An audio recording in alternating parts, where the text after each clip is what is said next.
కేంద్ర విమానయాన శాఖ మంత్రి రామ్మోహన్ నాయుడు మీడియాతో మాట్లాడుతున్నారు. లైవ్ లో చూద్దాం. Cabinet committee of economic affairs లో ప్రధానమంత్రి గారి అధ్యక్షతన జరిగినటువంటి ఆ సమావేశంలో 11,440 కోట్ల రూపాయలు విశాఖపట్నం స్టీల్ ప్లాంట్కి రిలీజ్ చేయడం జరిగిందని ఆనందంగా తెలియజేసుకుంటున్నాను.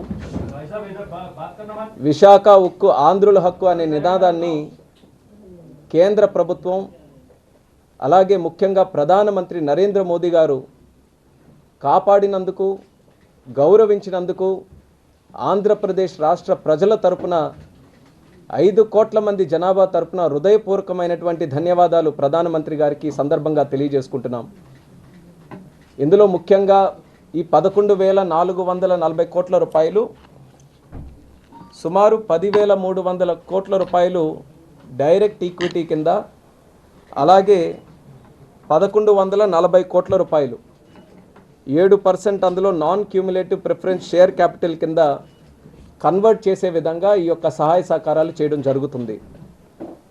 ఎంతో కాలంగా ఈ యొక్క సమస్య జటిలంగా ఉంది, ఏమవుతుందో తెలియదు. ఒక అయోమయ పరిస్థితిలో ఉన్నటువంటి విశాఖపట్నం స్టీల్ ప్లాంట్కి రాష్ట్ర ప్రభుత్వం, కేంద్ర ప్రభుత్వం ఇద్దరూ కూడా ఒక హామీ ఇచ్చాం. ప్లాంట్ని ఖచ్చితంగా నిలబెడతాం అని ఏదైతే మాట ఇచ్చామో ఆ మాటని ఈరోజు నిలబెట్టుకున్నామని కూడా ఆంధ్ర రాష్ట్ర ప్రజలకి సందర్భంగా తెలియజేసుకుంటున్నాం.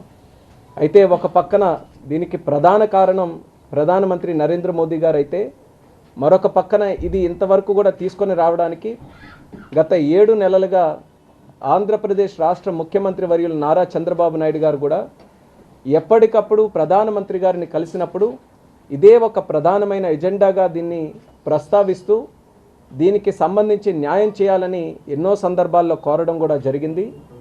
ఆ యొక్క రిక్వెస్ట్ని అంగీకరిస్తూ కేంద్ర ప్రభుత్వం యొక్క నిర్ణయం కూడా తీసుకుంది.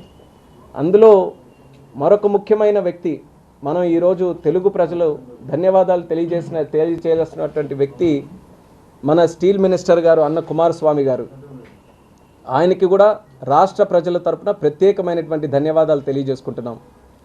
ఆయన మొదటి నెలలోనే విశాఖపట్నం స్టీల్ ప్లాంట్ తాలూకా సమస్య ఒక క్యాబినెట్ మినిస్టర్గా నేను కూడా ఈరోజు ఉన్నాను కాబట్టి ఆయనకు కూడా తెలియజేశాం.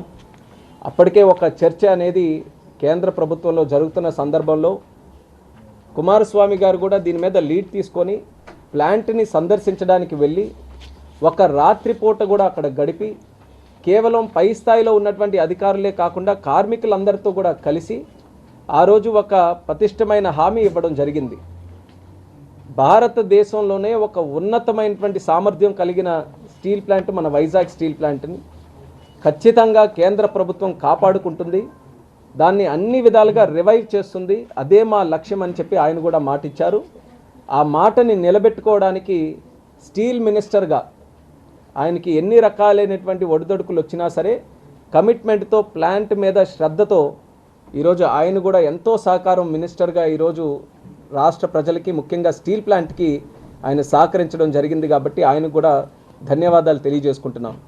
ఈ యొక్క ప్యాకేజ్ ఏదైతే ఉందో 11,440 కోట్ల రూపాయలు, ఈ ప్యాకేజ్ అంతా కూడా ప్లాంట్ తాలూకా రా మెటీరియల్ ఇబ్బందులు ఏవైతే కొన్ని ఎదుర్కొని ఉన్నాయో, అలాగే 3 బ్లాస్ట్ ఫర్నేస్లు ఉన్నాయి. ఈ 3 బ్లాస్ట్ ఫర్నేస్లు కూడా మళ్ళీ రివైవ్ చేసి పూర్తి ప్రొడక్షన్లో ప్లాంట్ని ఆపరేట్ చేయడానికి ఒక లక్ష్యంగా పెట్టుకొని ఈ క్యాపిటల్ ఇన్ఫ్యూషన్ని మనం తీసుకొని రావడం జరుగుతుంది.